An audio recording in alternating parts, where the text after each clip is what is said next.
Covid के बाद चीन में एक बार फिर से एक नया खतरा पैदा होता हुआ दिखाई दे रहा है। उत्तरी चीन में बच्चों में निमोनिया जैसी बीमारी फैल रही है। इससे सांस लेने में काफी दिक्कत हो रही है और अब इस मामले को लेकर WHO गंभीर हो गया है।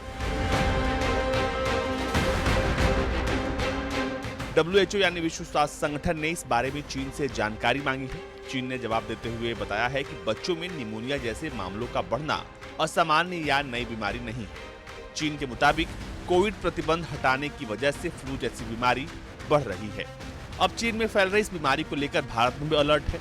केंद्रीय स्वास्थ्य मंत्रालय ने शुक्रवार को जानकारी दी है कि उत्तरी चीन में बच्चों में H9N2 मामलों के फैलने और सांस से जुड़ी बीमारियों के मामले पर सरकार ने कड़ी नजर रखी है।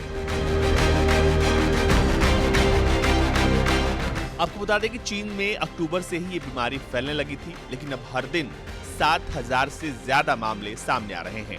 हालांकि केंद्र सरकार का कहना है कि चीन में फैल रहे H9N2 वायरस से भारत पर कम खतरा है। स्वास्थ्य मंत्रालय ने यह भी कहा है कि WHO को अब तक रिपोर्ट किए गए H9N2 वायरस के इंसान से इंसान में फैलने और कम मृत्यु दर की संभावना है।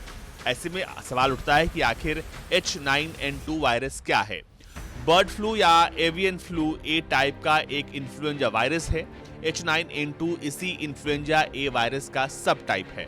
इसमें न सिर्फ पक्षी बल्कि इंसान भी संक्रमित हो सकते हैं और अब यही संक्रमण चीन में फैल रहा है।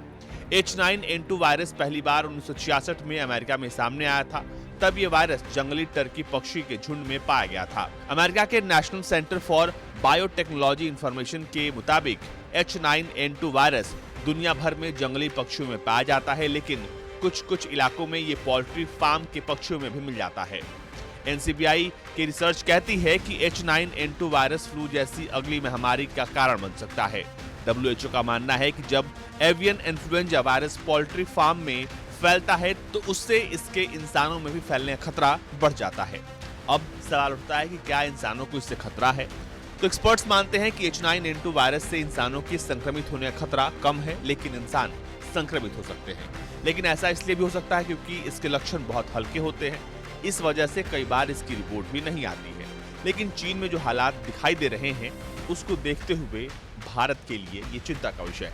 इंसानों के इससे संक्रमित होने के मामले हांगकांग, चीन, बांग्लादेश, पाकिस्तान, भारत और मिस्र में पहले सामने आ चुके हैं। इंसानों के संक्रमित होने का सबसे पहला मामला 1998 में हांगकांग में सामने आया था। ये वायरस पोल्ट्री फार्म में सबसे ज्यादा फैलता है। 2008 से 2011 के बीच पोल्ट्री फार्म में ये वायरस खतरनाक रूप से फैल गया था। 2014 से 2016 के दौरान म्यांमार और 2017 में बुर्किना फासो में इसने हड़कंप मचा दिया था। अब भारत में क्या हाल है ये भी समझते हैं। भारत में इसका पहला केस फरवरी 2019 में आया था। महाराष्ट्र के मेलघाट जिले के कोरकू जनजाति के 2 साल के एक बच्चे की तब मौत हो गई और तब भारत में इसका पहला केस आया था। अब सवाल उठ रहा है क्या भारत में ऐसा कोई केस है? फिलहाल तो यही कहा जा रहा है कि चीन में फैल रही इस बीमारी का भारत पर कोई असर नहीं है और फिलहाल भारत में इसका कोई केस दिखाई नहीं दे रहा है। ब्यूरो रिपोर्ट, भारत तक।